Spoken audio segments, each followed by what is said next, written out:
අයිබෝන් පුතේ සුබ දවසක් සියලුම දරුවන්ට අපි එදා නතර කරපු ඒ කියන්නේ අපි කතා කරේ අන්තිමට බ්‍රහස්පතින්දා බ්‍රහස්පතින්දා අපි බ්‍රහස්පතින්දා මේ පුතේ සිකුරාදා ඊයේ සිකුරාදා කතා කරලා අවසන් කරා බලන්න දෙලනද බස්නාහිර පළාත් ප්‍රශ්න පත්‍රයේ පළවෙනි ප්‍රශ්න පත්‍රයේ ඒ කොටස සම්පූර්ණයෙන් ඉවර කරා ඊළඟට B කොටසේ අපි කතා කරගෙන ආව පුතේ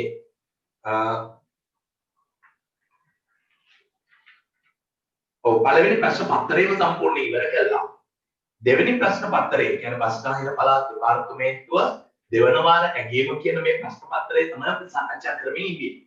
එතකොට ඒකේ සෙකන්ඩ් පේපර් එකේ දෙවෙනි ප්‍රශ්න පත්‍රයේ 1 2 3 4 5 කියලා ප්‍රශ්න පහක් සාකච්ඡා කළේ ඉවරයි. අපි කතා කරන්න යන්නේ අද 6 වෙනි ප්‍රශ්නය ගැන. මොකක්ද 6 වෙනි ප්‍රශ්නේ? 6 වෙනි ප්‍රශ්නය තමයි පුතා බලගන්න 6 වෙනි ප්‍රශ්නය මෙතන සඳහන් කරලා තියෙනවා මිනිතය ගන්න. මොකද්ද පුතේ? 6 වෙනි ගාන මිනිතය ගන්න. මැනීම් කරන ගණිතය. එතකොට වර්ගඵලය, පරිමිතිය, පරිමාව කියන මේ කියන ඝන ද්‍රව්‍යයන් පිළිබඳව කතා කිරීම තමයි අපි මේ ගානෙන් කතා කරන්නේ. එතකොට පුතාලට මෙතනදී තල රූප හැටියට අපිට අධ්‍යයනය කරන්න තියෙන තල රූප ආවතින් එන්නේ නැහැ බොහොම කලාතුරකින් තමයි මෙතන ඝනවස්තු තමයි එන්නේ.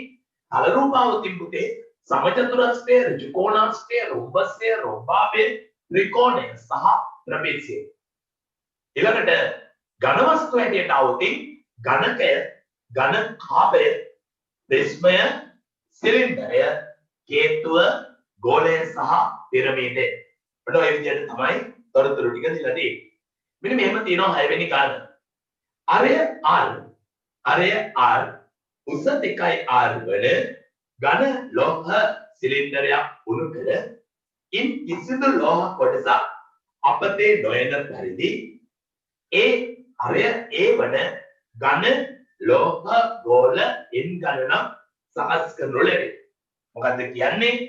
සිලින්ඩරේ උණු කරනවා.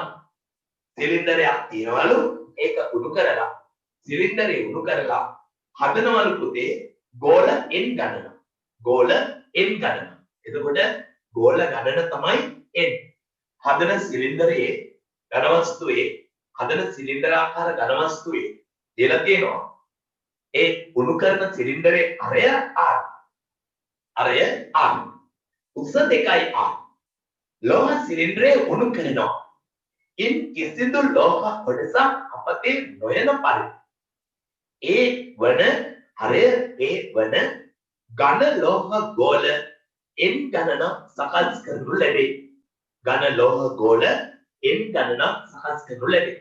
එතකොට පුතාට තේරෙනවා මේ කියන කතාව. පුතා මෙන්න මේම සිලින්ඩරයක් තියෙනවා. ඒ සිලින්ඩරේ අරය R. කේන්ද්‍රයේ සිට පරිධියට ඇති දුර අරය R. මෙයාගේ උස වශයෙන් තියෙනවා පුතේ. උස වශයෙන් තියෙනවා 2R. උස වශයෙන් තියෙන කවුද? 2R. අරය R. මෙයාගේ උස 2R. අයම කියනවා බලන්න පුතේ. මේ තියෙන සිලින්ඩරාකාර ඝනවස්තුවේ අරය R. උස කියන්නේ h සමානයි 2R. උස 2R. එතකොට මේ සිලින්ඩරය සමාන වෙනවා. ඒක උණු කරලා ලෝහයේ අපතේ නොයන පරිදි n වාරයක් කවුද පුතේ? ගෝලය. n වාරයක් ගෝලය. ගෝල n සංඛ්‍යාවක් හදනවා. විශේෂත්වය තමයි ඒ ගෝලයේ අරය දීලා තියෙන්නේ. මෙන්න බලන්න. කේන්ද්‍රයේ සිට පරිධියට ඇති දුර අරය දීලා තිනවා. ගෝලයේ n සංඛ්‍යාවක් නිර්මාණය කරනවා. එතකොට ඔන්න තමයි සම්බන්ධතාවය. මේ සමීකරණය පැහැදිලි ඉන්නේ පුතේ. සිලින්ඩරේ අරය R. එයාගේ උස 2R. එතකොට ඒක සමාන වෙනවා ගෝල වරක් n. ගෝලය 3න් 4යි 5R ගණය ඒ වගේ n. ඔන්න සිලින්ඩරේ පරිමාව ගන්නවා. සිලින්ඩරේ පරිමාව තමයි πr වර්ගයේ h. ලියන්න එපා පුතේ කලබලය අහගෙන ඉන්න මේ සමාන කිරීම කරපු ආකාරය. n වාරයක් ගෝලය තමයි 3න් 4යි 5R ගණය. ඔය මම දැම්මේ පුතේ සම්මත සූත්‍රය. මේ සම්මත සූත්‍රය සිලින්ඩරේ ගණනය කරන පරිමාව ගණනය කරන මේ සම්මත සූත්‍රය කාගේද? ගෝලය ගණනය කරන. මොකද්ද මේ n? හදන ගෝල ගණන n. n ගානක් හදන. හදන ගෝල ගන්න තමයි n. n වාරයක් ගෝලය. ගෝලය 3න් 4යි පයි r ගන්න. ඒතර සිලින්ඩරය පයි r වර්ගයේ h. අපි මෙතනින් සඳහන් කරනවා පයි ගුණ කිරීම r වලට දාලා තියෙනවා r ගුණ කිරීම r ගුණ කිරීම h ට 2යි දාලා සමානයි. n වරක් 3න් 4යි පයි r ට වැටෙනවා පුතේ.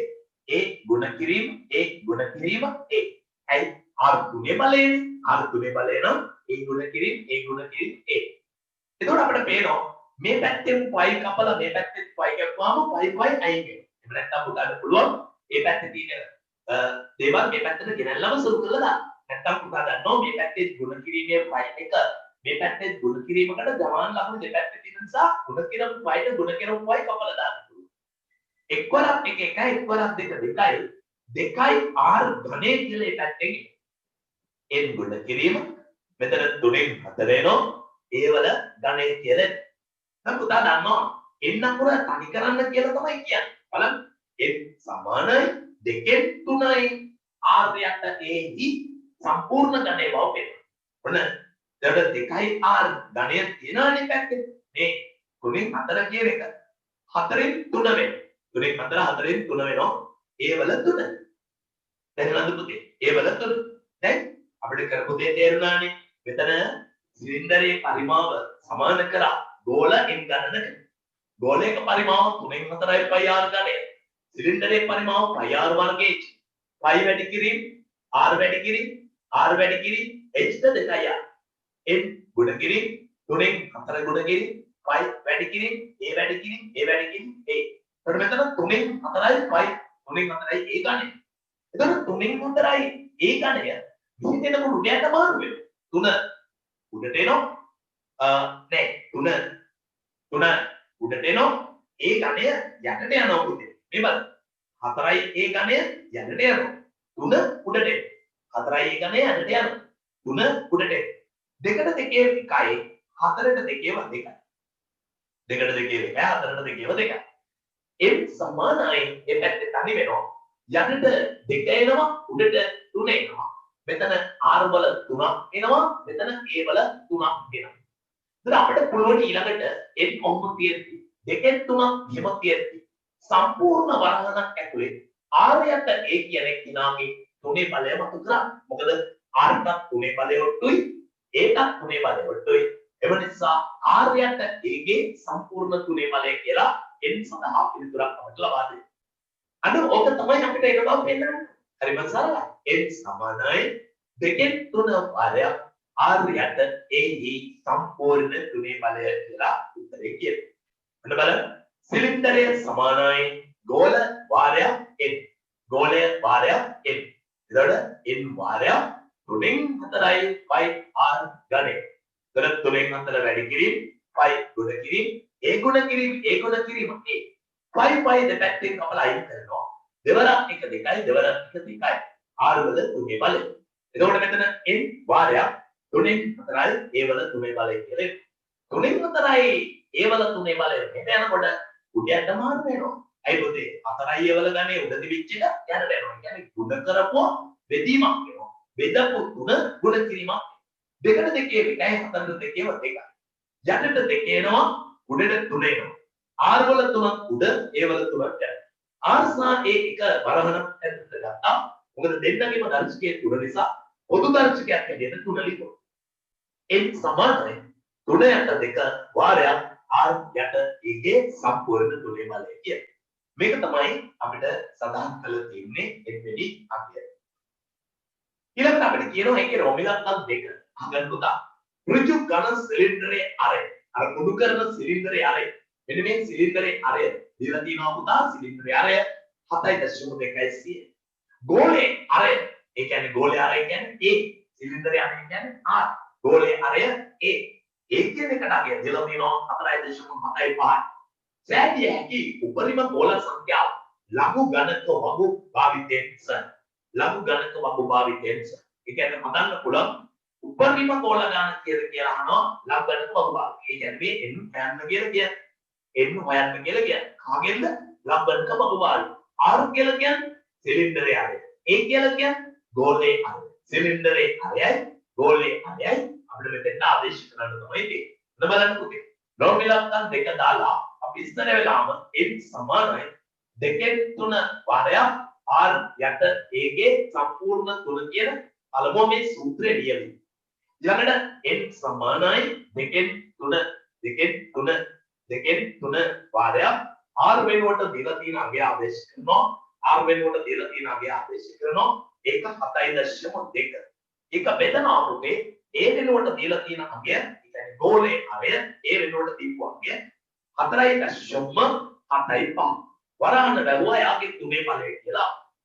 දැන් අපිට පුළුවනි ලබ්ධනක වගුභාවිතේ මේක සුළු කරන්න. පුතා දන්නවා ලබ්ධනක වගුභාවිතෙන් මේක සුළු කරනකොට ඊඩාකාරී ගණිත ගැටලු ගුණ කිරීමේදී අපි ලඝු ගණකයේ බලලා ලබ්ධනක එකතු කරනවා පුතේ. බෙදීමේදී ලබ්ධනකයේ බලලා ලබ්ධනක අඩු කරනවා. වලයක් ආව ලබ්ධනකයේ බලලා ඒ බලය ලබ්ධනකයේ ගුණ කරනවා. මූලයක් ආව මූලය බලලා ඒ ඉලක්කම බලලා මූලය නම් දෙක වර්ගමූල නම් දෙකෙන් බෙදනවා. තුන් මූලය නම් තුනෙන් බෙදනවා. කතාව මෙච්චරයි. ගුණ කිරීමේදී ලබ්ධනක එකතු කරනවා. බෙදීමේදී අඩු කරනවා. බල සමග ගුණ කරන නිසා අපි බලයක් આવොත් ලබ්ධනකයේ වෙලා ගුණ කරනවා. එහෙනම් මෙතනදී 7.2 ලබ්ධනකයේ වෙලා 4.75 ලබ්ධනකයේ වෙලා ඒ දෙන්න අඩු කරලා එන උත්තරේ 3ෙන් ගුණ කරන්න වෙනවා. මොනවද ලබ්ධනක හොයන්නට අවශ්‍ය ආරම්භක පියවර තබන බලන්න පුතේ n සමානයි ලඝු 3 ඍණ LG 2 ඔය එකවරහනක් ඇතුලේ සිද්ධ වෙන දේ. කවුද මේ මොකද්ද මේ කරේ?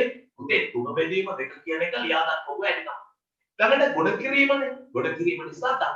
හැබැයි මේ දෙන්නගේ බෙදීම. මේ දෙන්නගේ බෙදීම නම් අඩු කිරීම. එළියට 3 ගන්නවා අර ගුණ කරන්න තියෙන 3. ලඝු 7.2 ඍණ ලඝු 4.75 බලන්න. ඒ කියන්නේ පුතේ මෙයාගේ ලඝු ගණකය බලලා දෙන්න අඩු කරලා පියාගෙන ඉන්නවා.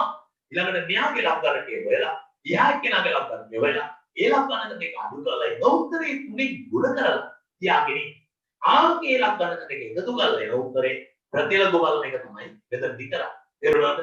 හරි. දැන් උත්තර කරා ආදේශ කරා. දැන් ආදේශ කරයෙන් පස්සේ අපිට ලඝු ගණක වගුභාවිතයට යන්නයි තියෙන මම චිත්තක් මෙහාට කරලා ගන්නම් පුතේ.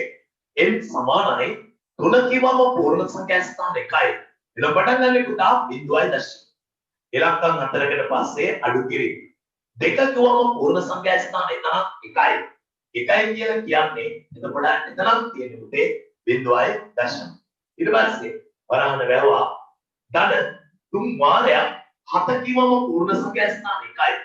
1යි නම් පටන් ගන්න පුතා 0.5. අඩු කිරීම 4 කිව්වම පූර්ණ සංඛ්‍යා ස්ථාන 1යි. පටන් ගන්න 0.5. වරහන වැවුවා. නොයි විදිහට තමයි කියන්නේ. දැන් අපිට පැහැදිලි වෙනවා ලබ්ධනක පොත අරගෙන අපි බලන්න ඕනේ පුතා. මේ බිඳුව කීයද?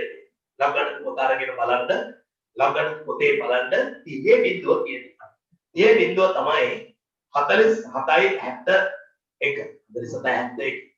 බලන්න 47.74. ලබ්ධනක පොත අරගෙන බලන්න පුතේ. මේ බිඳුව 47.71. ඊළඟට අපිට පැහැදිලි වෙනවා 20 බිඳුව. ඒක තමයි 30.10. 30.10. ඊළඟට බලන්න ඕනි පුතා 72 බිඳුව. 72 බිඳුව. 72 බිඳුව. 85.73. 85.73. ඊළඟට අපිට බලන්න තියෙනවා 47 බලලා 47 කෙලි අපි යනවා 5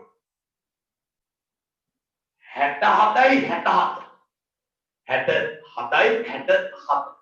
දැන් අපිට සිද්ධ වෙනවා මෙන්න මේ දෙන්න අඩු කරනවා. n සමානයි 1.1යි 7න් 1 6යි 7න් බිඳුව 7යි 4න් 3 1යි 0.5. එන්නේ එකතු කරන්න ඕනි 3 වාරයක් ඇයි 3 බලයක් තියෙනවනේ. 3 බලයක් තියෙනවනම් අපිට සිද්ධ වෙනවා 3ෙන් ගුණ කරා. 3යි 7යි 10යි අඩු කරන්න තියෙන්නේ 3ෙන් 7ක් බෑ 13ෙන් 7ක් 6යි 13ෙන් 7ක් 6යි 6යි 6ක් බිඳුවයි 7 නෑ දැන් එතන තියෙන්නේ 6යි 6යි 6ක් බිඳුවයි 5 හතක් බෑ 15 හතක් 8යි 15 හතක් 8යි 7න් 6ක් 1යි බිඳුවෙන් බිඳුවයි දැන් අපිට සිද්ධ වෙනවා මෙයව ගුණ කරන්න n සමානයි 0.1 7යි 6යි 1 යාට එකතු කරන්න තියෙන්නේ ඒ පුතේ මේ දෙන්න අතර තියෙන සම්බන්ධය ගුණ කිරීමනේ ඒ නිසා තමයි දෙන්න එකතු කරන්නේ උන තුනෙන් ගුණ කරන්නේ ඇයි තුනෙන් ගුණ කරන්නේ ඒ තුනේ බලයක් තියෙනවනේ තුනේ බලයක් තියෙනවනම් තුනෙන් ගුණ කරන්නේ උමරක් අය 18න් 8න් කම් කිදිරි උමරක් බිඳුව 1.1යි උමරක් 8 24න් 4 දෙකක් ඉදිරි උමරක් 8 24න් 4 දෙකක් ඉදිරි උමරක් 3යි 2යි 5යි එතකොට බිඳුවයි දශම බිඳුවයි දශම දැන් අපිට පුළුවන් මේ දෙන්න එකතු කරන්න එතකොට අපිට ගන්නවා ලඝු එතන ආවිතේ ලඝු කියන වචනේ දාලානේ ලඝුවෙන් කියලා එන්න ඕන ලඝුවෙන් කියලා එන්න ඕන මෙතන එතකොට ලඝු කියන එනවා gn සමානයි අර දෙන්න එකතු කරා 1යි 8යි 9යි 8යි 9යි 6යි 1යි එකතු කරාම 7යි 7යි 4යි 11න් එක එකක් ඉතිරි 5යි 1යි 6යි 1යි 7යි බිඳුවයි දශම බිඳුවයි දශම 7යි 1යි 7යි 9 බිඳුවයි 7යි 1යි 7යි 9 බලන්න ඊළඟට එන්න තනි කරගෙන පුතේ මේ ලඝු එහා පැත්තට යනකොට ප්‍රතිලඝු බවට පත් වෙනවා ආන්න එක තමයි මේ පැත්තේ ලඝු වචනේ එහා පැත්තට යනකොට එන්ටි ලඝු බිඳුවයි දශම 7යි 1යි 7යි 9 7යි 1යි 7යි 9 ඉදන්නවා n සමානයි අපි බලන්න ඕනේ ප්‍රතිලඝු ගණකය හොයන්න ඕනේ 71 7යි 9 එන 71යි 79 තියෙන්නේ කොහෙද 71යි 79 71යි 77 තියෙනවා 71යි 77 තියෙනවා ඒ තමයි 52 තුනේ මදි පාඩුව තියෙනවා දෙකේ ඒ දෙකක් මදි 71යි 79 ඕන 71යි 77 තියෙන්නේ ඒ 77 තියෙන තුනේ 50 දෙකේ 52 දෙකේ 52 මධ්‍යන්තරය දෙකේ 52 දෙකේ දෙක පූර්ණ සංඛ්‍යා ස්ථාන 1.0 නිසා හදන්න පුළුවන් උපරිම ගෝල ගන්න 5.2 කියන්නේ හදන්න පුළුවන් ගෝල ගණන එම නිසා සැකසිය හැකි උපරිම ගෝල ගණන වෙන්නේ භාගහ ගන්න නැනේ 5 යද්ද 5යි හදන්න පුළුවන් ගෝල ගණන 5යි දැන් අපි යමු 7 වෙනි ගන්න පෙරේරා මහත්තයා තම දියණියකගේ 10වන උපන්දිනය යෙදූ මාර්තු 15 වෙන මාර්තු 15 අහුවෙලානේ කලින් දැනගත්තා නම් අපිට යන්න මාර්තු 15 රුපියල් 500ක් තැන්පත් කිරීමෙන් ඉදිරි කිරීමේ ගිණුමක් ආරම්භ කරනවා. දරුවා වෙනුවෙන් ඉදිරි කිරීමේ ගිණුමක් ආරම්භ කරන රුපියල් 500ක මුදලක් දානවා. ඉන්පසු ඔහු අකණ්ඩව සෑම මාසයකම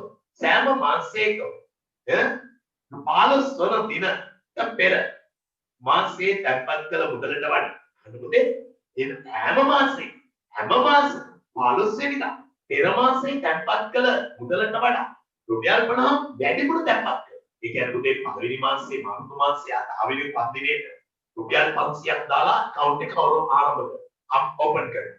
ඊළඟ මාසයේ ඉතන මාර්තු වලින් පස්සේ අප්‍රේල් මාසයේ වෙනකොට පුතේ 550යි. හරි ළඟට මැයි මාසයේ මාර්ච් මාසයේ අප්‍රේල් මැයි වලට යනවා 600. ඊළඟට ජූනි වලට 650. 50 වැඩි කරනවා. ඊළඟට ජූලි වලට 700. එම 500 වැඩි කර තමයි යන්නේ. ඔන්න අපි කමක් කරනවා පුතේ. ඒක පැහැදිලිනේ. මෙයාගේ ලක්ගණකේ ඉලක්කම ආදේශ කරා. එතකොට මේ දෙන්න බෙදලෙන උත්තරේ තුනෙන් ගුණ කරන්න තියෙන්නේ. ඊළඟට තුන බෙදීම දෙක කියන්නේ මෙයාගේ ලඝු බලලා අඩු කරන්න ඕනි. අර දෙන්නයි ලක්ගණකේ අඩු කරලා එන උත්තරේ තුනෙන් ගුණ කරන්න ඕන තුනේ බලයක් තියෙන නිසා. මේ දෙන්න අතර සම්බන්ධය තියෙන ගුණ කිරීමෙන් නිසා අයලක ලක්ගණක දෙක එකතු කරන්න ඕනි. ඒකතු කලින උත්තරේ ප්‍රතිලඝු බලවම 5.2 ආවා. එතකොට ගෝල ගන්න තමයි n කියන්නේ. හදන්න පුළුවන් ගෝල ගන්න කීයද 5 කී. ඔන්න ඒක මම කරනවා පුතේ. එතකොට මම දැන් කතා කරන්න යනවා ඊළඟට දැන් මෙහෙම කොටසක් 1000ක්. දැන් මම කියන්න යනවා ඊළඟට මේ පෙරේරා මහත්තයා කරපු වැඩ. මොකද්ද මෙයා කරන්නේ? 10 වෙනි උපන්දිනේ ඉඳලා තිබුණේ මාර්තු 15 වෙනිදා දරුවගේ. දරුවගේ 10 වෙනි වර්ෂ පූර්ණ උපන්දිනේ. එතකොට ඒ දරුවට 10 වෙනි උපන්දිනේදී මාර්තු මාසෙ මෙයා දැම්මනම් 500ක් ඊළඟ මාසේ 15 වෙනිදාට හරියටම මෙයා 50ක් වැඩි කළා දාන්න. ඊළඟ මාසේ තව 50ක් වැඩි කළා දාන්න. ඊළඟ මාසේ තව 50ක් වැඩි කළා දාන්න. එතකොට 50 වැඩි කර යනවා. දැන් මෙයා අහනවා මෙහෙම එකක්. පෙරේරා මහතා විසින් මුල් මාස 4ේදී සිය දියණියගෙන් ගිණුම තැන්පත් කළ මුදල් පිළිවෙලෙන් ගියා. සමාන්තර ශ්‍රේණියක් බව පෙන්වනවා. පුතේ මම කතා කරන්නේ 7 වෙනි ප්‍රශ්නේ ඒ කොටසේ ප්‍රොමිලා 1. මාර්තු මාසේ 500ක් දාපු පෙරේරා මහත්තයා අප්‍රේල් මාසේ 550ක් දාලා මැයි මාසේ රුපියල් 600ක් දාලා ඊළඟ මාසේ රුපියල් 650ක් දාලා තමයි මුල් මාස 4 ශ්‍රේණිගතව වේලා. මේ සමාන්තර ශ්‍රේණියක් බව පෙන්වන්න තියෙන්නේ තුනේ. පසුපදෙන් පෙරපදේ අඩු කළ D සමානයි 550න් අඩු කරනවා 500ක් උත්තරේ 50යි. D සමානයි උතේ 600න් අඩු කරනවා 550 උත්තරේ 50යි. මෙයාගෙන් අඩු කරලා පෙන්වුවා 50යි කියලා. මෙයාගෙන් මෙයා අඩු කරලා පෙන්වුවා 50යි කියලා. උදා දන්නවා අඥාත පද අතර වෙනස පොදු අන්තරයක් වෙන්නේ. අඥාත පද අතර වෙනස සමානව පිටලා නම් අපි කියන එක පොදු අන්තරයක් පවතිනවා කියලා. පොදු අන්තරයක් පවතින නිසා මේක මොන ශ්‍රේණියක්ද? සමාන්තර ශ්‍රේණිය. ඔන්නෝම තමයි. එම නිසා මෙය සමාන්තර ශ්‍රේණියකි. සමාන්තර ශ්‍රේණිය. ඊළඟට අහනවා මේකේ රෝමිලක්කම් දෙක. මොකද්ද දෙවෙනි එක අහන්න?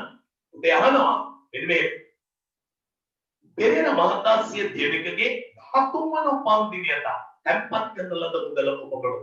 13 වෙනි උපන්දිනය වෙනකොට වාමත කියන්නේ මෙයා 10 වෙනි උපන්දිනය නෙමෙයි 13 වෙනි උපන්දිනය වෙනකොට මාස 12යි කියලා මාස 12 වර 3ක්. අර තේරුම් ගන්න ඕනේ. මෙතන මේ තියෙන්නේ 10 වෙනි උපන්දිනය 10. එතකොට යාගේ 11 වෙනි උපන්දිනයේ 10 වෙනකොට තව මේකට තව 12ක් එකතු වෙන්නේ. එතකොට හරියට බැලුවොත් ඒ දවසට කල්පනා කරලා බලන්න පුතේ 17 12ක් ඉක්මනට 13 වෙනි පදේ වෙන්නේ. බලන්න පුතේ හන්ද මම කියන්නේ බලන්න මාර්තු දැම්මා. බලන්න ඉන්න හොඳට මේක එක ඉලක්කමක් ගන්නවා තාම දිනවා. මාර්තු දැම්මා.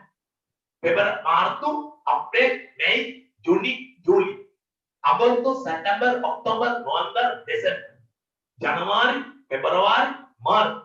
එතකොට ආයි ඊළඟ මාර්තු වෙනකොට පුතේ 13 එරුම් ගන්න. ආයි ඊළඟට පටන් ගන්නවා කවද? ආයි පටන් ගන්නවා අප්‍රේල් මැයි ජූනි ජූලි අගෝස්තු අප්‍රේල් මුලින්ම පටන් ගන්නවා. අප්‍රේල් වලින් දැන් වෙනකොට 13යි. හරිනේ? මාර්තු වෙනකොට 13. ආයි ඊළඟට පටන් ගන්නවා ආයි පොයි ඉඳලා. ඔන්න ලගන්න. මාර්තු ආයි මාර්තු වෙනකොට 13යි. හරිද පුතේ? එකක් වැඩි 13යි. 12 12 36 කියලා ගත්තොත් පරදින හැටි මම මේ පෙන්නන්න. සමහර දරුවෝ හදලා තියෙනවා 36 වෙනි පදේ කියලා. ඒකට වැරදි. 36 වෙනි පදේ නෙමෙයි. ගණන හදලා බලන්න පුතේ. ඊළඟට දැන් ආව මාර්තු වල කිව්වා. ඊළඟ අවුරුද්ද මාර්තු වලට යන්න. අප්‍රේල් මැයි ජූනි ජූලි අගෝස්තු සැප්තැම්බර් ඔක්තෝබර් නොවැම්බර් දෙසැම්බර් ජනවාරි පෙබරවාරි මාර්තු. අන්න එතකොට 12. ඊළඟ මාසෙත් 12. ආයි ඊළඟ මාස මාර්තු ඉවරයි. අප්‍රේල් මැයි ජූනි ජූලි අගෝස්තු සැප්තැම්බර් ඔක්තෝබර් නොවැම්බර් දෙසැම්බර් ජනවාරි පෙබරවාරි මාර්තු. මේ මාසෙත් 12. තේරුම් ගන්න පුතේ එතකොට පළවෙනි 10 වෙනි වර්ෂයේ ඉවරයි ඊළඟට 11 වෙනි වර්ෂය. මේ 12 වෙනි වර්ෂය. මේ 13 වෙනි වර්ෂේ මාර්තු වෙනවා. දැක්කද? මේ වර්ෂයේ මාර්තු මාස දෙකක් අහු වෙනෝනේ පුතේ. ඇයි මාර්තු මාස දෙකක් අහු වෙන්නේ? පටන් ගන්න මාර්තු එකයි ඊළඟ අවුරුද්දේ මාර්තු එක.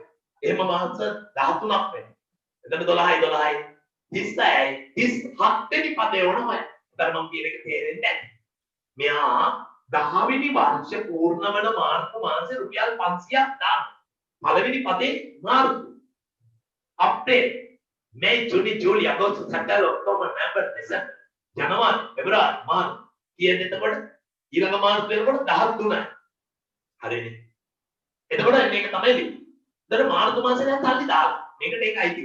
පළවෙනි එකට අර මාර්තු මාසේ අයිති. ඊළඟ එකට එන්නේ අප්‍රේල් මැයි ජූනි ජූලි අගෝස්තු සැප්තැම්බර් ඔක්තෝබර් නොවැම්බර් දෙසැම්බර් ජනවාරි පෙබරවාරි මාර්තු. එතකොට 12. මාර්තු වෙනකොට ඒක. 12. ඊළඟ අවුරුද්දේ 13 වෙනි උපන්දිනයේ යන කාලේ වල බලන්න පුතේ මේක 11 වල මේ 12 වල ඔන්න දැන් 13 වෙනි එක සම්පූර්ණ වෙන්න යනවා. හොඳද? 13 වෙනි එක සම්පූර්ණ වෙන්නේ අප්‍රේල් මැයි ජූනි ජූලි අගෝස්තු සැප්තැම්බර් ඔක්තෝබර් නොවැම්බර් දෙසැම්බර් ජනවාරි පෙබරවාරි මාර්තු 12. ඔක්කොම මාස 37යි. ඕක වරද්දාගත්තොත් ඔක්කොම ඉවරයි. අද උස්සන්න එක තේරුනේ නැති අය. එතකොට පුතා දෙවෙනි ප්‍රශ්නේ ගහන්නේ Tn සමානයි Tn සමානයි ඒ තන n ඍණ එක්වාරයක් දී සූත්‍රයේ Tn දානවා පුතේ T 37 ඒට දානවා පළවෙනි පදය 500යි පළවෙනි පදය 500යි n කියන්නේ 37 ඍණ එක්වාරයක් D කියන්නේ අන්‍යයන්ත පද අතර වෙනස කියන 50යි මේ තේරෙනව නේද පුතේ මේ තියෙන්නේ පුතාට 11 වෙනි අවුරුද්ද හරිද පැහැදිලි ඇයි පුතේ 10 වෙනි අවුරුද්දේ මාර්තු මාසෙට ආපු සල්ලිත් ඒකට අයිති නිසා තමයි 10 මේ 12 වන උපන්දින මේ 13 වෙනි උපන්දින 10 වෙනි 11 වෙනි 12 වෙනි 13 වෙනි එතකොට 37ක් එනවා 500 ධන 36 වර 50 500 ධන පස්සරක් අය 30.3ක් ඉදිරි මේකේ උත්තර පත්‍ර පරීක්ෂණයේ කටයුතු කරපු වෙලාවෙත් මේ ප්‍රශ්නේ ආවා. මොකද මාකටිං ස්කීම් එකේ තියෙන 36යි කියන්නේ. පස්සරක් අය 30.3ක් ඉදිරි පස්සර 3 18යි 3යි 21යි. එකතු කරාම 2600ක් තමයි යද්දක් කරා. උදාහරණ මේක පැහැදිලි නැත්නම් මේ විදිහට ලියලා බලන්න මම මේ කියන උත්තරේ නෑ. 2600ක් තමයි පුතේ 37 වෙනි පදේ. ඒ කියන්නේ 13 වෙනි උපන්දිනය එළඹෙන දවසේදී ගන්න ලැබෙන මුදල කියන්නේ 2600යි. ඉතින් සම්බන්ධ කරන්නේ 2600. අපි ගණනාව පුතා දියණියගේ 13 වෙනි උපන්දිනට තැන්පත් කළ මුදල වෙන ඇතුළත් වන විට පෙරේර මහතා තැන්පත් කර ඇති මුදල කියේ. පුතේ දියණියගේ 13 වෙනි උපන්දිනට තැන්පත් කළ මුදලද ඇතුළත්ව 13 වෙනිදා ඇතුළත් කරපු මුදලත් එක්කම ඒ වන විට පෙරේර මහත්තයා තැන්පත් කළ ඇති මුළු මුදල පුතේ අවසාන පදය 2600 පළමු පදය 500 අනුයන්ත පද අතර වෙනස ඕනක් නේ අවසන් පදයේ දන්නා විට පළමු පදයේ දන්නා විට මුළු ශ්‍රේණිය එක්ක ලබා ගැනීමේ සූත්‍රය තමයි Sn සමානයි n බෙදීම දෙක වරක් ඒ ධන n. පොදු සූත්‍රය ප්‍රොබලක් තුන දාලා දෙනවා Sn සමානයි n බෙදීම දෙක වරක් ඒ ධන l කියන. Sn ට දානවා පුතා S37 මුල් පද 37යි රැකද මුල් පද 37යි දොඩ 37යි 37 බෙදීම දෙක වාරයක් ඒ කියන්නේ පළවෙනි පදයේ 500යි ධන 2600යි 2600යි දොඩ 37 බෙදීම දෙක වරක් 500යි 2600යි එකතු කරාම 3100යි උදේ දෙකෙන් බෙදෙනවා දෙවරක් 1 2යි දෙවරක් 5 10යි දෙවරක් 5 10යි බිඳුවයි 1500 9යි එතකොට 37 ගුණ කරනවා පුතේ 1550යි ඔන්න ගුණ කරන උල ඉදක්කම ලැබෙනවා ගුණ කරාම ලැබෙනවා පුතේ පළවෙනි වර්ෂ තුන කියන්නේ 10 වෙනි උපන්දිනේ දා තැන්පත් කරපු මුදල පටන් ගන්න 11 වෙනි උපන්දිනේ දා තැන්පත් කර අන්තිමට මේක 12 වෙනි උපන්දිනේ දා වෙන 13 වෙනි උපන්දිනේ දා 1550 ගුණ කිරීම 37 බන් පුතේ 4.0 4 5 35 3ක් ඉතිරි 4 5 35 3යි 38 කට 3ක් ඉතිරි 4ක් 7යි 3යි 10යි තුන්වරක් බිඳුව බිඳුවයි තුන්වරක් පහ 5යි එකක් ඉතිරි තුන්වරක් පහ 15යි 10යි එකක් ඉතිරි තුන්වරක් 3යි 4 දැන් බිඳුවක් කියනවා පහක් කියනවා 8යි 5යි 13යි 3 එකක් ඉතිරි 7යි 5යි අවසන් කෙලෙතුර එනවා 57000 මේ වන විට 57350 තමයි එයාට ලැබෙන්නේ හරිද බලන්න පුතේ පුතාට මේක පටල වෙනවා නම් මාස ගාන ලියලා බලන්න ජනවාරි පෙබරවාරි මාර්තු අප්‍රේල් කියලා ලියලා දාගෙන ගිහලා ඔන්න එකතු කරලා බලන්න මේ උත්තරේ විශ්වාසයක් නැත්නම් මම කියන්නේ ලෝක තමයි පුතා තැම්පත් කළ මුදල මේ වගේ ලේසි ගානක් දෙන්න හේතුව තමයි මෙතනින් ගොඩක් අය වරද්ද ගන්න ඒ කල්පනා කරන්නේ ගොඩක් අය මාස 3යි හරි මාස 3යි නම් මාසිකයට අවුරුද්දකට මාස 12යි අවුරුද්දකට මාස 12යි අවුරුදු 3ට 12 වරක් 336යි එහෙමනේ හිතන්න රුපියල් 50ක් වැඩිපුර දැම්මා කියවම වැඩිපුර කතා පැත්තට හැමදාම 50 ගානේ දැන් අයියෝ ගාන හදපු ඉතින්. ආ 2100 දාලා තියෙනවා.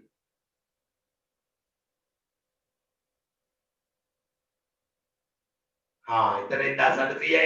ඒක කියන්න එපා දෙයියෝ. ඒක කවුන්ට් කරගන්න නැතුව කොහොම විකාර කර කර ඉන්න. මෙන්න මේ කෑල්ල ගැන කියලා තියෙන්නේ දෙවෙතර වැඩි.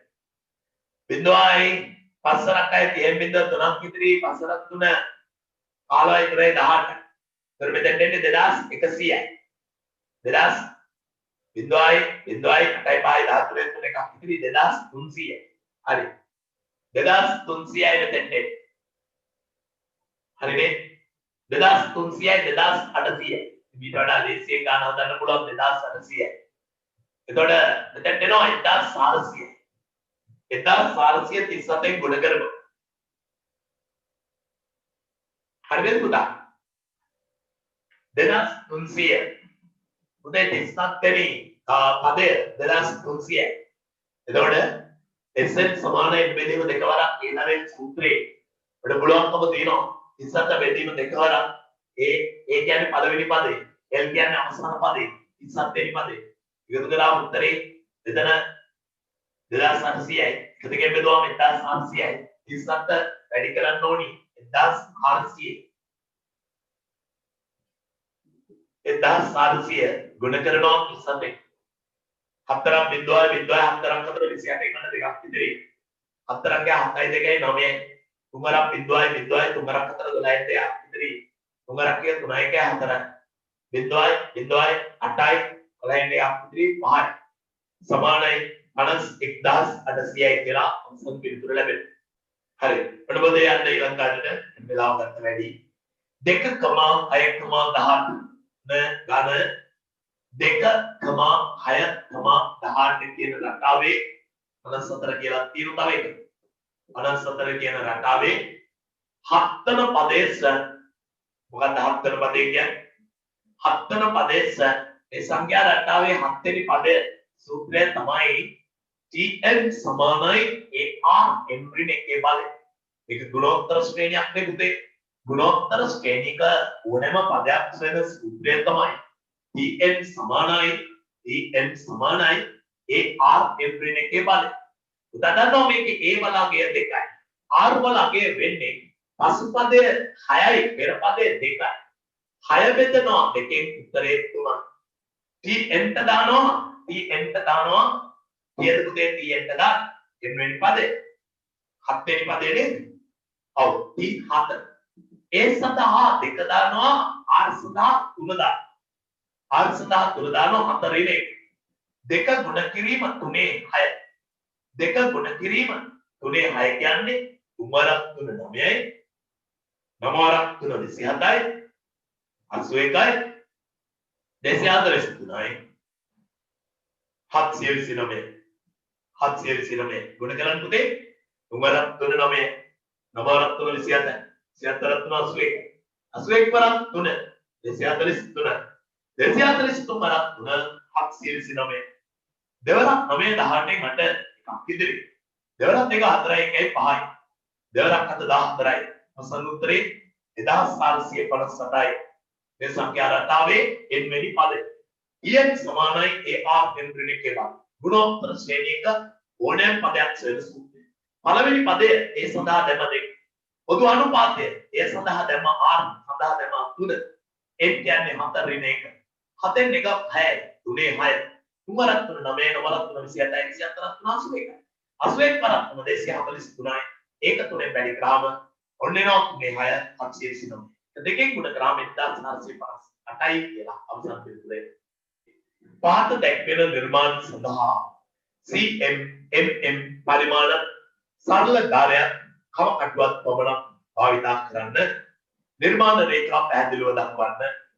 AB 7යි CAB කෝණය 60යි AC 6.5 වන ABC ත්‍රිකෝණය නිර්මාණය කරන්න. එතකොට 8 වෙනි ගාන අපි ගන්නවා කටුසටහන ත්‍රිකෝණයේ මේ ආකාරයට කටුසටහනක් දාගන්න. මේක A මේක B මේක C. AB පාදයේ සෙන්ටිමීටර් 7යි කියලා දීලා තියෙනවා. CAB කෝණය මෙන්න මේ කෝණය 60යි කියලා දීලා තියෙනවා. AC පාදය 6.5 cm කියලා ලියලා තියෙනවා. එතකොට මේක තමයි තොරතුරු ටික තියෙන්නේ. මේ බලන්න. සරල රේඛාව ගැහුවා ලක්ෂ්‍ය ලකුණු කරලා මෙතෙන්ට අපි දැම්ම අකුරක් A. කවකටුවට ගත්ත සෙන්ටිමීටර් 7ක් තරම් ඡාපය ගැහුවා. ඒක තමයි B. මේක 7 cm කියලා අවසන් පිටුර එනවා. ඊළඟ මෙතෙන්ට යකට තුඩ තියලා කැමති දුරක් තරම් ඡාපය ගාලා මෙතන තියලා මෙහෙම ගහලා ඒකයි මේකයි යා කරා. මෙතෙන්ට අංශක 60ක් කියලා පිළිතුරා. කවකටුවට ගත්ත 6.5ක් අරන් මෙන්න මෙහෙම ඡාපය ගැහුවා. ඒක තමයි C. මේක 6.5 cm කියලා ලියුවා. B වල ඉඳලා C ට රේඛාව යක්සා ABC ත්‍රිකෝණය නිර්මාණය කරනවා. අයම කියනවා දැන් උදේ රේඛාව ගෙවුවා ලක්ෂ්‍ය ලකුණු කරා එතෙන් ඒ අකුර දැම්මා. කවකටුවට 7ක් තරම් ඡාපය ගෙවුවා. ඊළඟ මෙතන යකට තුඩ තියලා මෙහෙම ගාලා ඒ දුරම මෙතන තියලා මෙහෙම ගෙවුවා. ඔන්න අංශක 60 නිර්මාණය කරනවා. කවකටුවට ගත්ත සෙන්ටිමීටර් 6.5 මෙතන තියලා මෙහෙම ඡාපය ගෙවුවා. එතන ඉඳලා මෙතනට යනවා. ඔන්න ABC ත්‍රිකෝණය හරි. දෙවෙනි ප්‍රශ්නේ AB ට සමාන්තර රේඛාවක් COC නිර්මාණය කරනවා. AB ට සමාන්තර රේඛාවක් COC නිර්මාණය කරන්න කිව්වම පුතා දන්නවා සමාන්තර රේඛා නිර්මාණය කරන්නේ පුතේ ඉස්සර අපේ හැඩයට හැදෙන ඒකාන්තර කෝණ ඇසුරේ. ඒක තමයි ලේසි. ඔන්නගේ පකුර හැඩයට හැදෙන අනුරූප කෝණ වලින් යන්න පුළුවන්. මෙන්න බලන්න. මෙන්න මෙතෙන්ට යකඩ තුඩ තියලා පුතාට පේනෝනේ මෙහෙම මෙන්න මෙහෙම. මෙහෙම ගියා. මෙහෙම ගියා. මෙහෙම ගියා. කොහොමද ඉස්සර අකුර එන්නේ? මෙන්න මෙතෙන්ට යකඩ තුඩ තියලා මෙන්න මෙහෙම ඡාපි ගැවුවා. ඒ දුරම අරගෙන මෙතන තියලා මෙන්න මෙහෙම ඡාපි ගැවුවා. මෙතන යකඩ තුඩ තියලා මෙහෙම ගහලා ඒ දුරම අරගෙන මෙතන තියලා මෙහෙම ගැවුවා. මෙන්න මෙතෙන් සිට මෙතෙන්ට දුර අරගෙන මෙන්න මෙතන තියලා මෙහෙම ගැවුවා. දැන් අර කඩේන මකන්න පුතේ කඩේන මම නිකන් ගැවුවේ පැත්ත හොයන්න. දැන් පුතාට පුළුවනි මෙන්න මෙහෙම කරා. මෙන්න මේ කෝණයට සමාන කොණයක් මේක නිර්මාණය වුණේ. අය කියනවා මෙතෙන්ට යකඩ තුඩ තියලා මෙහෙම ඡාපි ගහලා ඒ ඡාප දුරම අරගෙන සීවල තියලා මෙහෙම ගන්න. ඊළඟට මේ ඡාපේ මඩි කොහොමද මඩි? යකඩ තුඩ මේ මුල්ලට පැන්සල් තුඩ මේ මුල්ලට තියලා මැනලා ගන්න.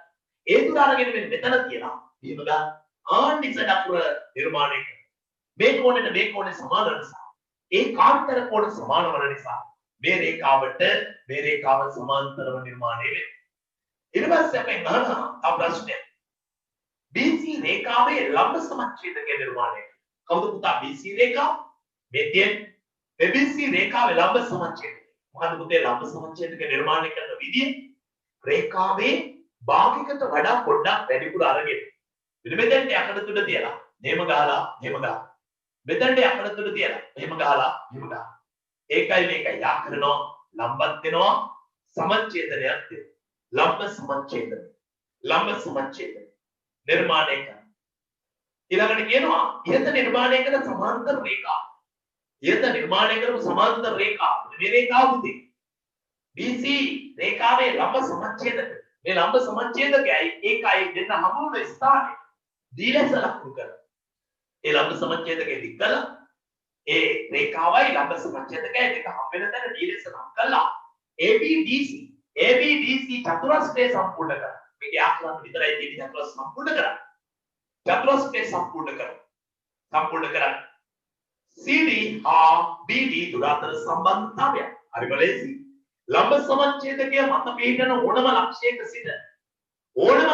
සිට ඒ අන්ත රේඛා ඒ අන්ත දෙකට මොකෙන්නේ දුර සමාන. එහෙනම් මගේ පුතා දැනගන්න මෙන්න මේකට මේක සමානයි.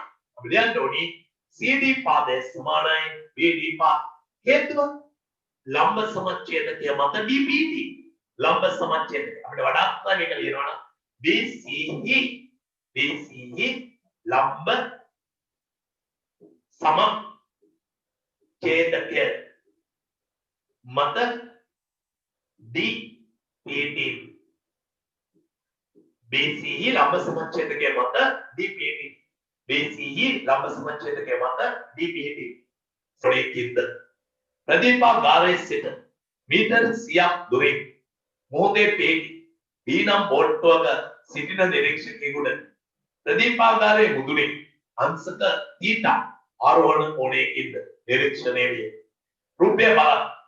මේ AP බෝට්ටු දෙක ප්‍රදීපාකාර එකම තලය මත පිහිටා ඇත. එකම තලය මත පිහිටනවා කියන එක අදහස් කරන්නේ පුතේ ප්‍රදීපාගාරයේ මෙහෙම තියෙනවා. B බෝට්ටුවක් මෙහෙම තියෙනවා. ඒ බෝට්ටුවත් එහෙමදී. එක එල්ලේ තියෙනවා කියන එකයි මේ කියන්නේ. එකම තිරස් තලයක් මත තියෙනවා. එතකොට මෙන්න මෙහෙමයි. 9 වෙනි ගානේ අපිට කියනවා තොරතුරු ටික. නිරීක්ෂකයාගේ උස නොසලකා හැර 1/1000 පරිමාණය යොදා ගනිමින් යත තොරතුරු නිර්මාණය කිරීමට පරිමාණ රූපයක් ගන්න. පරිමාණ රූපයට කලින් මට සිද්ධ වෙනවා දල සටහනක්.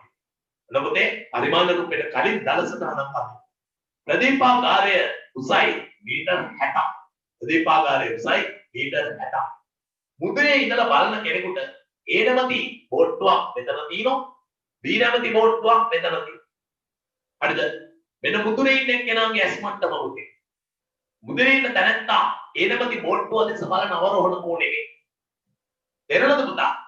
අංශක A නම් බෝට්ටුව අංශක 45ක් අවරෝහණ කෝණයකින් දක්වනවා. ප්‍රතිපාගාරය සිට මීටර් 100ක් මේක අපි xy කියමු පුතේ ප්‍රතිපාගාරය. x සිට b ඇති දුර මීටර් 100ක්. x සිට b ඇති දුර මීටර් 100ක්. b නැමැති බෝට්ටුවේ සිටින නිරීක්ෂකයා මුදුන පෙන්නේ එන්න මේ θ නැමැති මොන ආරෝහණ කෝණය.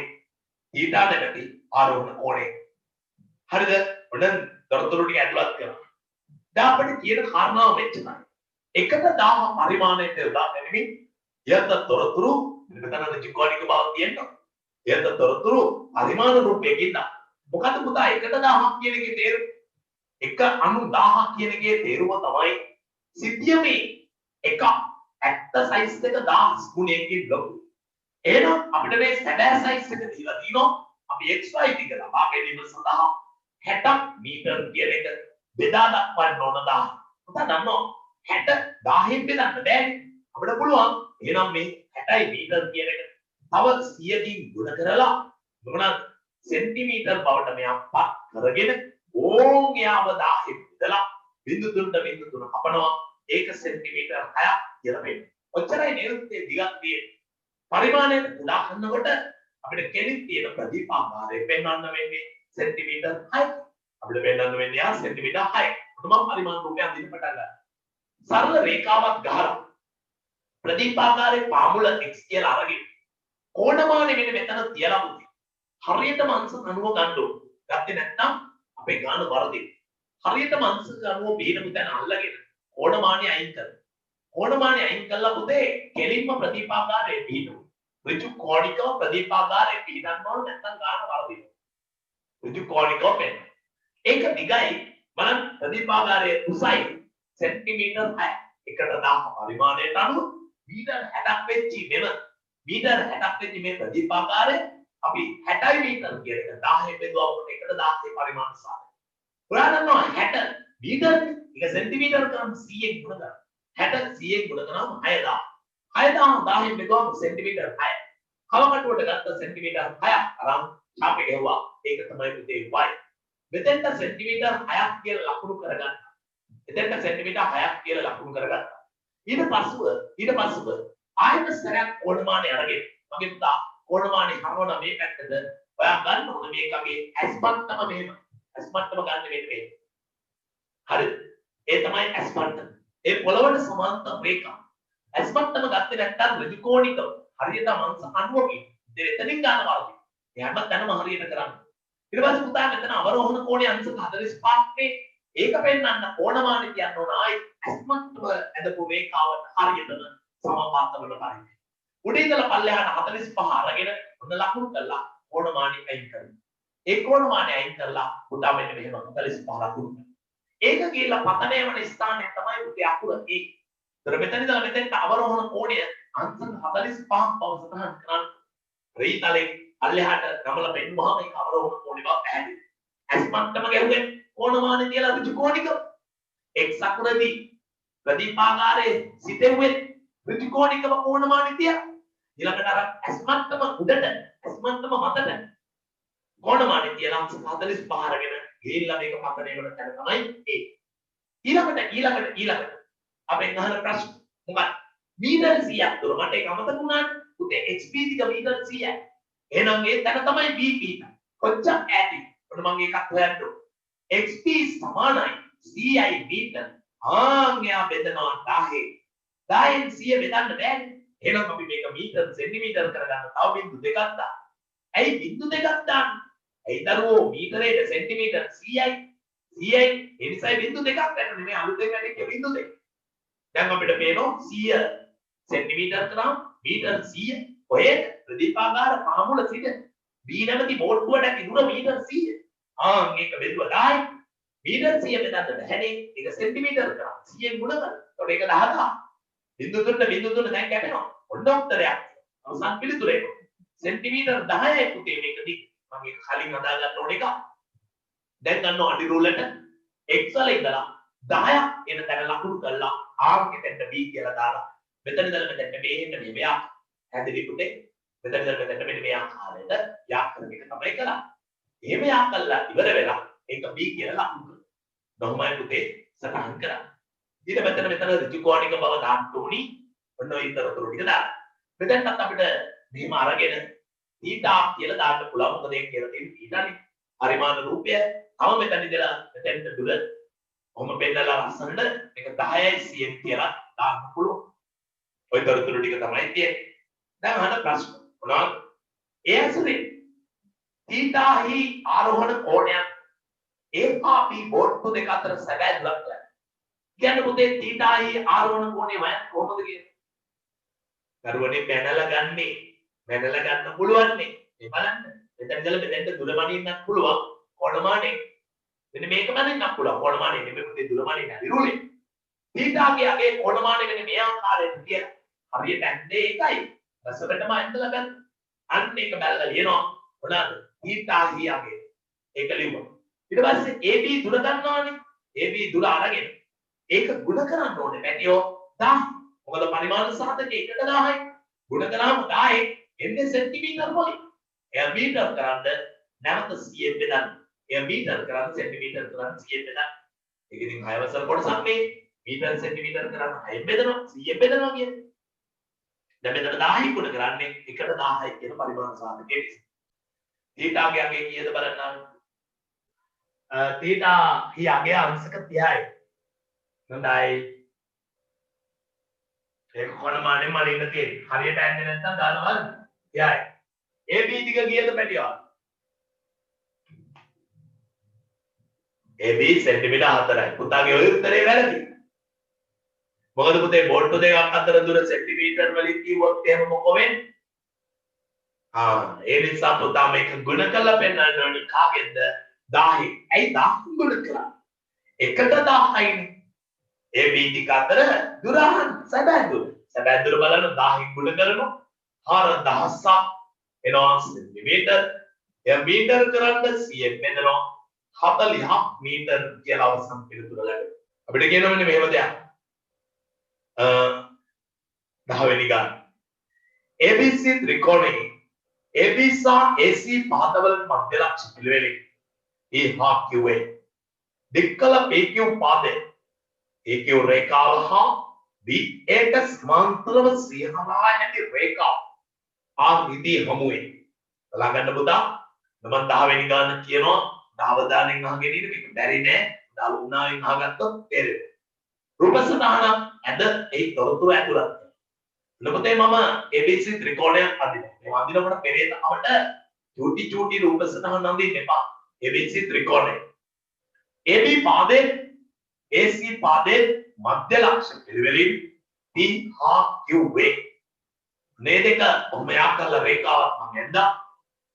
ඊට පස්සේ කියනවා BAට එහෙම නැත්නම් ABට සමාන්තරව C හරහා ඇති රේඛා. මෙයාට සමාන්තර වදිනවා. මෙයාට සමාන්තර වදින රේඛා. උදේ C හරහා ඇති රේඛාව. දික්කල BA රේඛාව දික්කල PQ. දික්කල PQ. දික්කල PQ කියන්නේ PQ පාදය මෙන්න මෙයාට දික්කල. මේ දෙක හමු වන ස්ථානය මේ හමු වන ස්ථානය R ලෙස නම් කරනවා. R කියලා නම් කරනවා. නොයදෙට රූප සටහන දීලා තියෙනවා. අපෙන් අහන ප්‍රශ්නේ පළවෙනි එක තියන්නේ දත්ත රූප සටහනේ දක්වන්න. හරියටම හරි. සමාන්තර බව දාන්න ඕන පුතේ දෙක. සියරා යන බව පෙන්නන්න ඕනි. මේ පාදෙට සමාන බව පෙන්නන්න ඕන. මේ පාදෙට සමාන බව පෙන්නන්න ඕන. එතකොට අපෙන් අහන ප්‍රශ්නේ තමයි අන්න බලන්න. AP සමානයි CR බව. AP සමානයි CR බව. AP පාදයට CR පාදය සමාන බව.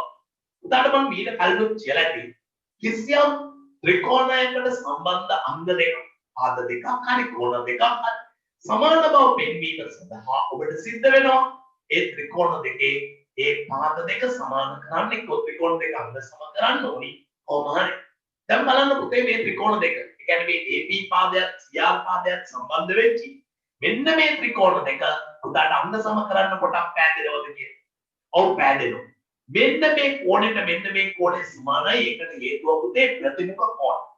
මෙන්න මේ පාදයට මෙන්න මේ පාදය සමානයි. එනවද පුතා? මෙන්න මේ පාදයට මෙන්න මේ පාදය සමානයි. එතකොට අපිට පේනවා එම ත්‍රිකෝණයේ මේ පාදයට මේ පාදය සමානයි. දත්තය දිලා තියෙනවනේ පුතා. ACE මධ්‍ය ලක්ෂය Q කිය. එන මේ පාද දෙක සමානයි. තව මෙන්න මේ කෝණයට මෙන්න මේ කෝණය සමානයි. ඒකට හේතුව ඒකාන්තර කෝණ. ඒකට හේතුව ඒකාන්තර කෝණ. ඒකාන්තර කෝණ සමානයි. මේ පාද දෙක සමානයි. මේ ප්‍රතිමුඛ කෝණ සමානයි. මෙවන් ත්‍රිකෝණ දෙක කෝ පාගෙන් අංග සමයි. අංග සම ත්‍රිකෝණ වල අනුරූපීයන්ට සමාන වන බැරි. අංග සම ත්‍රිකෝණ වල අනුරූපීයන්ට සමාන වන බැරි. ඒ පිට CR මොකද වෙන්නේ? සමාන වෙනවා. ලෝක අපි ලියන්න ඕනි. තමයි දැන් කරන්න ඕනේ. පළමුව දෙවෙනි ප්‍රශ්නේ පුතේ මේ පළමුව ලියන්න ඕනි APQ හා CRQ ත්‍රිකෝණවල APQ හා CRQ ත්‍රිකෝණවල APQ හා CRQ ත්‍රිකෝණවල ඊළඟට කියනවා A දැන් දෙනවා ප්‍රතිමුඛ කෝණ සමාන බව ලියමු PQA කෝණය සමානයි CQR PQA CQR ඒකට හේතුව තමයි පුතා ප්‍රතිමුඛ කෝණ ඊළඟට අපිට පේනවා PAQ කෝණය සමානයි QCR කෝණය ඒකට හේතුව ඒකාන්තර කෝණ සහ සමාන්තර බව දීලා තියෙනවානේ ඒකාන්තර කෝණ සහ සමාන්තර බව ඊට පස්සේ අපිට පේනවා පුතා AQ සමාන වෙනවා QC ට. ඒකට හේතුවද කියලා ලියනවා දත්තය කිව්වත් හරි නැත්නම් ACE මධ්‍ය ලක්ෂ්‍ය QQවත් හරි. ACE මධ්‍ය ලක්ෂ්‍ය QQවත් එම නිසා ලියනවා APQ ත්‍රිකෝණය සමාන CRQ ත්‍රිකෝණය වේ. අවස්ථාව පා නෑ නෙමෙයි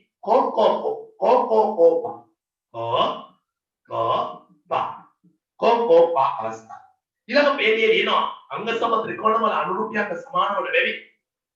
අංග සම ත්‍රිකෝණ වල අනුරූපී පාද සමාන බැරි. අංග සම ත්‍රිකෝණ වල අනුරූපී පාද සමාන බැරි. අනුරූපී අංග කියලා ලියවත් වඩා හොඳයි.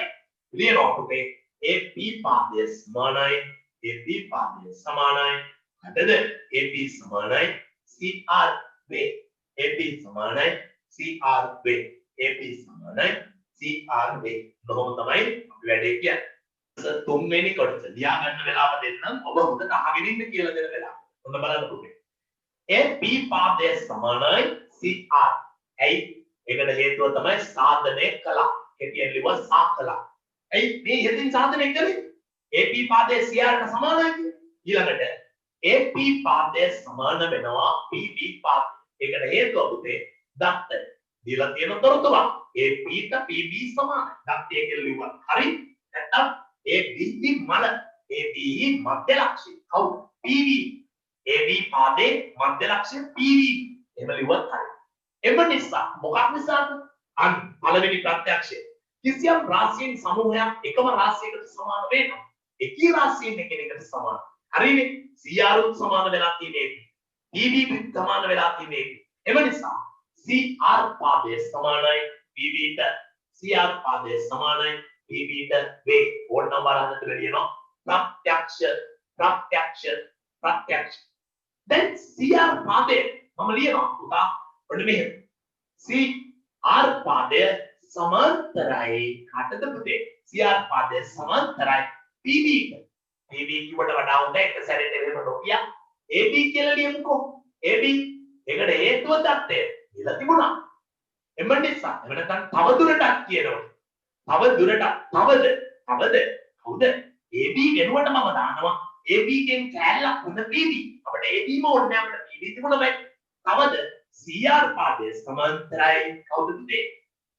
PB වේ. අන්න එම නිසා මොකක් නිසාද පුතේ? සම්මුඛ පාද යුගලයක් සමාන හා සමාන්තර වන බැරි මෙහෙම ලියවන වඩා හොඳයි. සම්මුඛ පාද යුගලයක්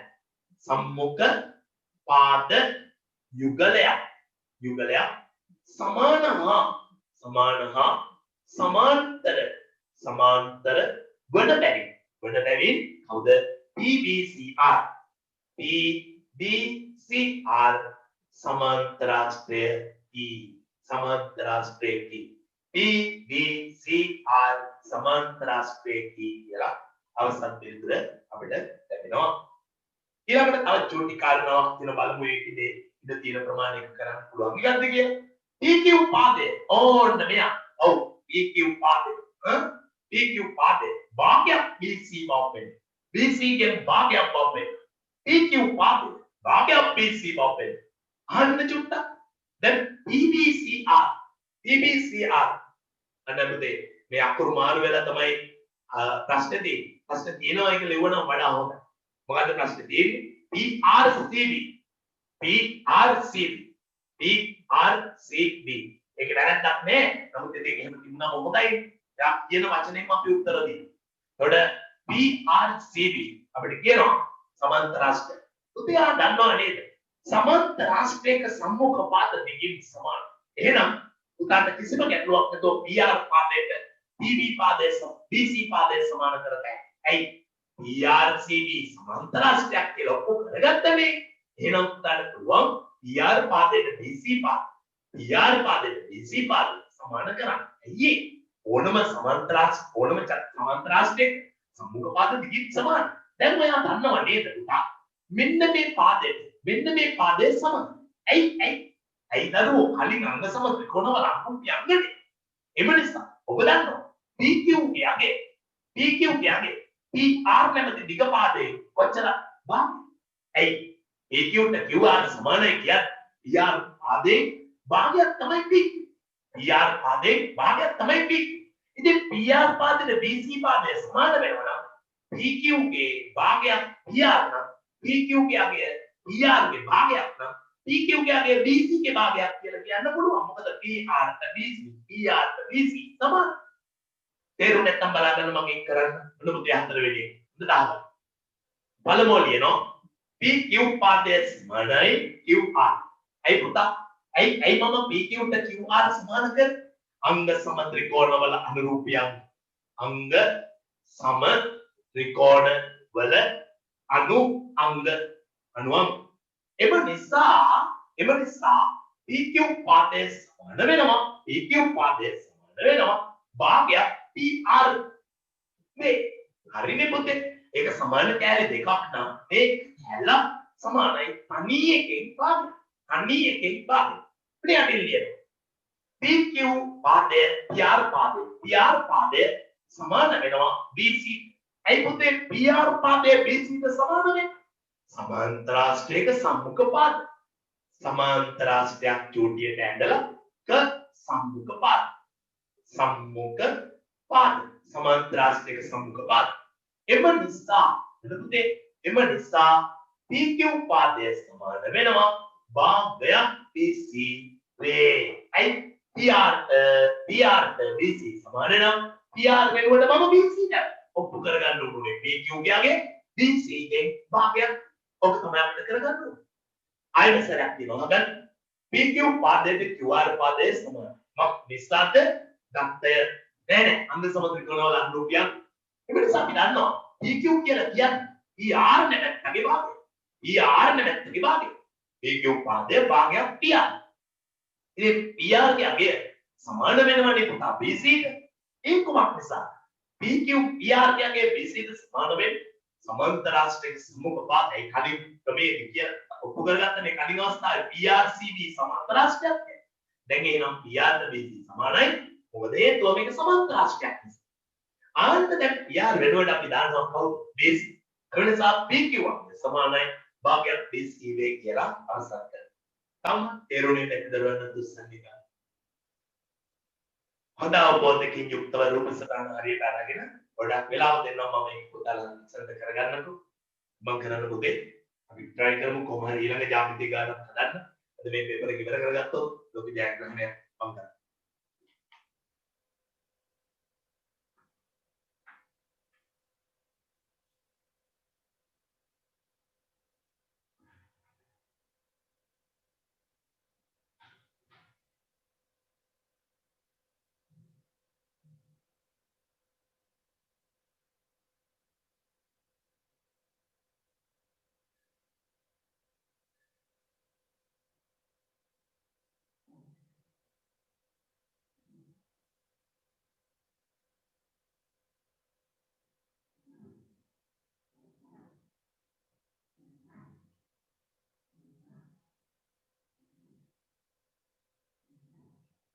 බලන්න පුතේ 11 වෙනි ගාන රූපේ දැක්වෙන ඕ කේන්ද්‍රය වන වෘත්තයකි. ඕ කේන්ද්‍රය වන වෘත්තයකි. PQR ලක්ෂ වෘත්තය මත පිහිටා ඇත. PRQ කෝණය OPQ කෝණයට සමාන නම් POQ කෝණය ඍජු කෝණයක් බව පෙන්වන්න.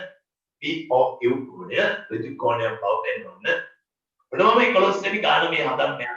මෙන්න පුතේ ඒකේ තියෙන පැහැදිලි රූප සටහන දෙයට බලාගෙන ඉන්න මෙතන වෙනවා. ඒ රූප සටහනේ සඳහන් කරලා තියෙනවා මේ තියෙන කේන්ද්‍රය O මෙන්න මෙහෙම දීලා තියෙනවා. මේ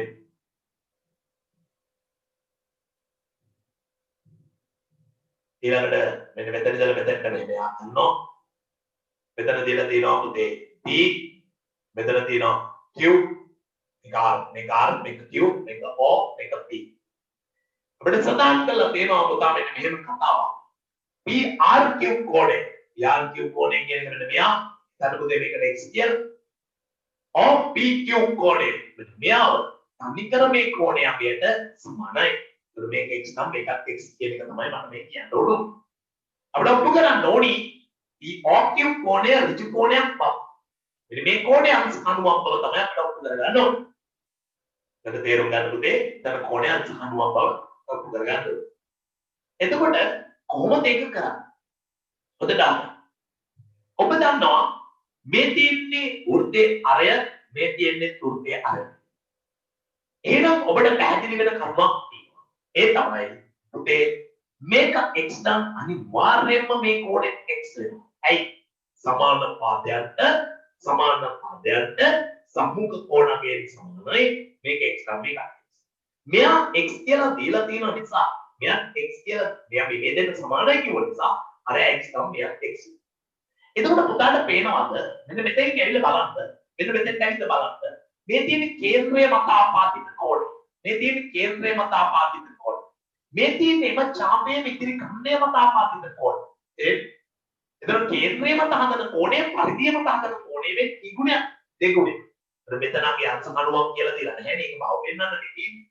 POQ කෝණයට මම දානවා පුතේ y කියලා අකුරක්. y කියලා අකුරක්. දැන් මේක පැහැදිලි කරන්න මම කියන්නේ. ඔන්න y ට අනුමක් කියාගත්තොත් හරිනේ. ඉතින් බලන්න කොච්චර සරලද කියලා. ඔයාට හොඳටම පැහැදිලිව පේනවා. y වල අගය සමානයි පුතේ x ගේ දෙගුණය. ඇයි ඒ? පරිධිය මත හදන කෝණය වාගේ දෙගුණයක් තමයි කේන්ද්‍රය මත හදන. කේන්ද්‍රය මත හදන කෝණය y. පරිධිය මත හදන කෝණය x. x ගේ දෙගුණය තමයි කාටද සමාන y. එතකොට පුතා මට කියන්න මේ ත්‍රිකෝණයක අභ්‍යන්තර කෝණ තුන එකතුව කියන්නේ අංශක 180. ත්‍රිකෝණයේ අභ්‍යන්තර කෝණ තුන එකතුව අංශක 180. එහෙනම් ඔන්න බලන්න. y එකතු කිරීම x එකතු කිරීම x සමානයි අංශක 180. පුතේ y එකතු කිරීම x එකතු කරාම 2x වෙනවා සමාන 180. ඉතින් දෙයනේ y වල අගය නේද අපට ඕන. ඉතින් 2x y ට සමානයි. 2x y ට සමානයි. එහෙනම් 2x වෙනුවට අපිට දාගන්න පුළුවන් කවුද? y. මොන බලන්න. y එකතු කිරීම මෙයා වෙනුවටත් අපි දානවා කවුද?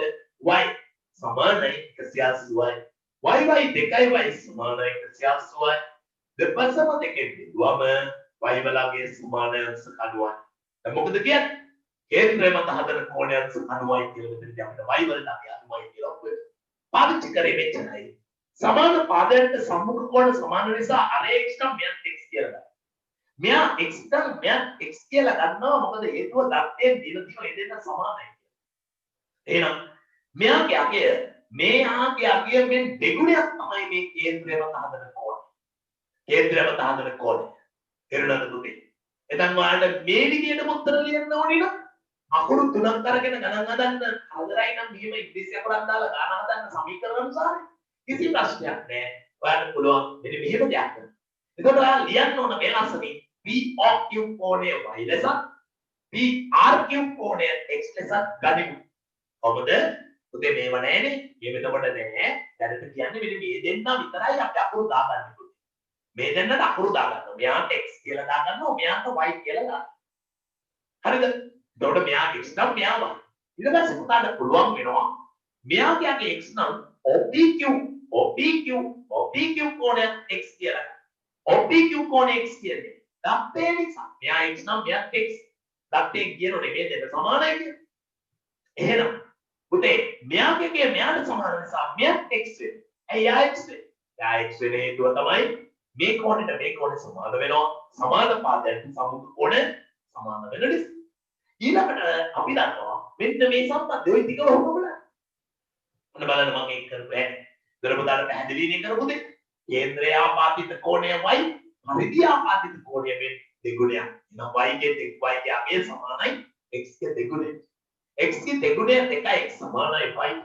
y වෙනුවට 2x දාන්න පුළුවන් 2x වෙනුවට y දාන්න පුළුවන්. අපිට අවශ්‍යතාවය තියෙන්නේ y එහෙනම් 2x වෙනුවට y දැම්මා. y 2යි y සමාන 180යි. y වලගේ අංශ. එම නිසා POQ කෝණය අංශ 90ක් වෙයි. මම මුල ඉඳලම හදනවා. හොඳ අවධානයකින් ඉගෙන ඉන්න වෙන වැඩ තමයි. පුතේ අර තනිය අකුරු දෙක දාලා ගන්න හදනකොට හරි ලේසි. එහෙමනම් ඔයාට කරන්න ඕනේ මේ POQ කෝණය y ලෙස PRQ කෝණය x ලෙස ගනිමු. හරිද පුතේ? පළමුව එහෙම ලියන්න. ඔන්න අපි ලියනවා ඊළඟට PRQ කෝණය සමානයි OPQ කෝණය හේතුව දත්තය. එම නිසා OPQ කෝණය අංශක x OPQ කෝණය අංශක x ඊළඟට අපි ලියනවා OPQ කෝණය සමානයි OPQ කෝණය සමානයි OQP කෝණය හේතුව සමද්විපාද ත්‍රිකෝණයක සමාන පාදයන්ට සම්මුඛ කෝණ සමද්විපාද ත්‍රිකෝණයක මේ සමාන වෙච්ච පාද දෙකට සම්මුඛ කෝණ OPQ කෝණය සමානයි OQP කෝණය. එම නිසා OQP කෝණයට අංශක x වේ. OQP කෝණයද අංශක x වේ. එතකොට අපිට පැහැදිලි වෙන කරුණක් තියෙනවා මෙන්න මේක ලියමු. POQ කෝණය සමානයි POQ කෝණය සමානයි POQ කෝණය සමානයි හතද PRQ වගේ දෙගුණයක් දෙවාරයක් PRQ කෝණය. හේතුව කේන්ද්‍රය හා පරිධිය ආපාතිත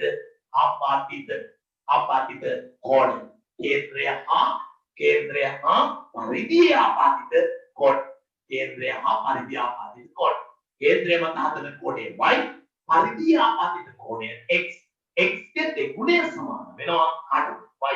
ඒ නිසා අපි ලියනවා y වලගේ සමානයි දෙවරක් x මෙයාගේ අගේ x on y සමානයි 2x කියලා අපිට අගයක් ඒකෙම තියෙනවා. හරිද? දැන් මගේ පුතාට පුළුවන් POQ ත්‍රිකෝණයේ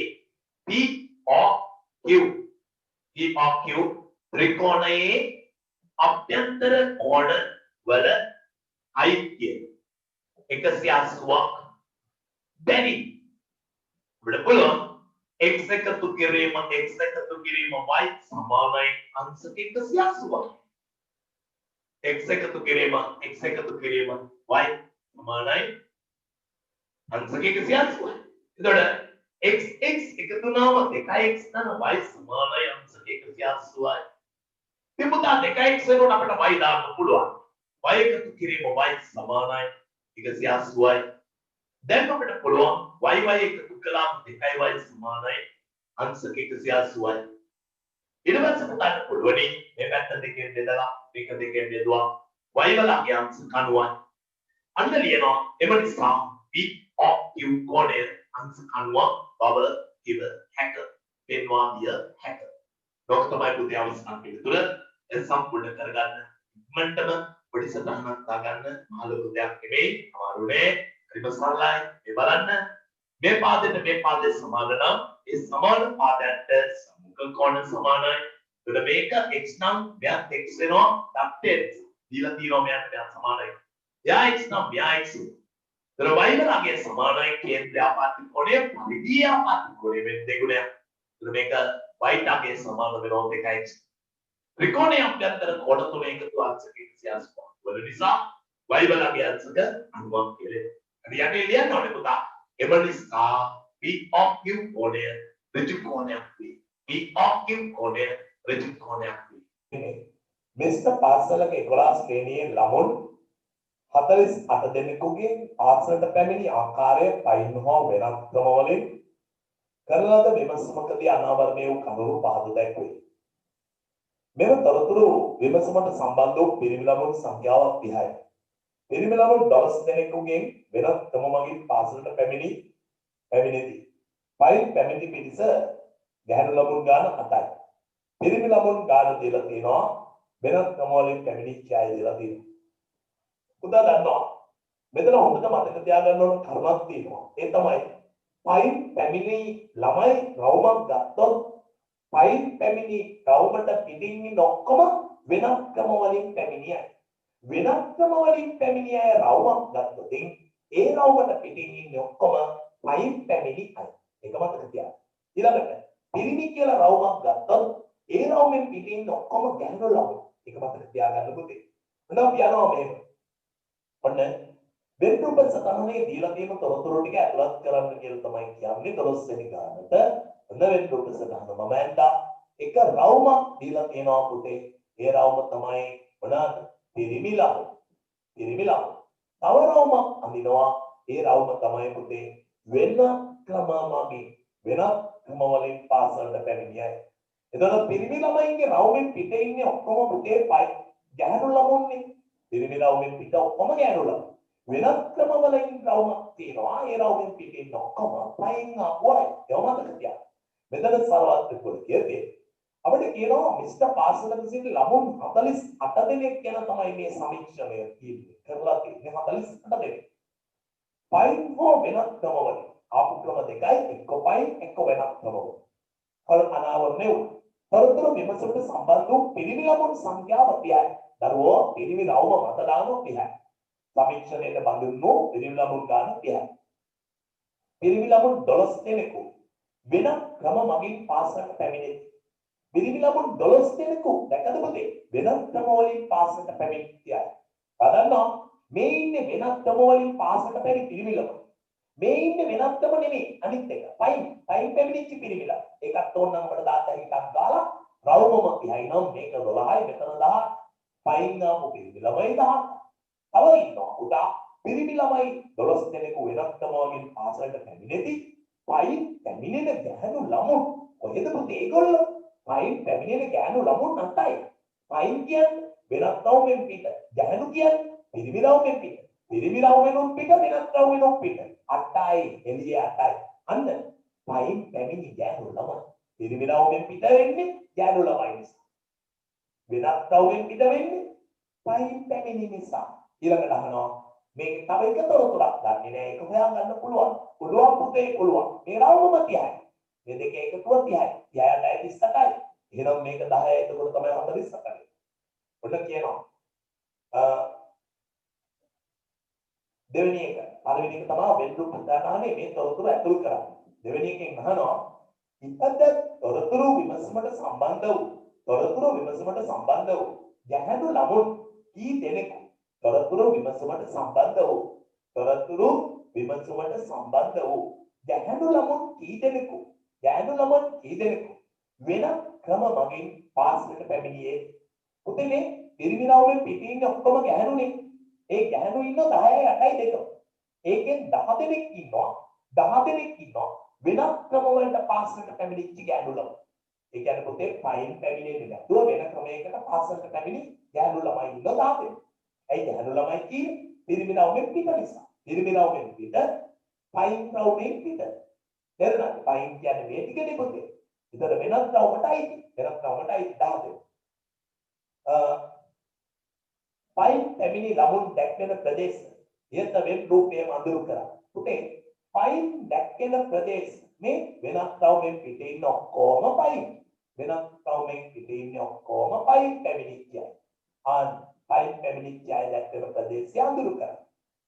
අපි ලියනවා මේ ලක්ෂණ තුන දාලා වෙන් රූපයේ අඳුරු කර ඇත කියලා. ඊළඟට මිස්ටර් පන්තියක් වන 10 ශ්‍රේණියේ පිරිමි ළමුන් වෙනත් ක්‍රමවලින් පමණක් ගැහැණු ළමුන් පයින් හෝ වෙනත් ක්‍රම යන දෙආකාරයෙන්ම පාසලට පැමිණෙන්නේ නම් 10 ශ්‍රේණියේ ළමුන් පැමිණෙන ආකාරය නිරූපණය කිරීමට වෙන් රූපයක් අඳ. හොඳට බලන්න පුතේ මේකේ යනවා මෙන්න මෙහෙම කතාව. මිස්ටර් පන්තියක් වන 10 ශ්‍රේණියේ පිරිමි ළමයි වෙනත් ක්‍රමවලින් පමණක් යාළ එන්නේ වෙන ක්‍රමයකින් විතරයි. පිරිමි ළමයි එන්නේ වෙනත් ක්‍රමයකින් විතරයි. ගැහැණු ළමුන් පයින් හා වෙනත් ක්‍රමයක දෙආකාරයෙන් පාසලට පැමිණෙනවා.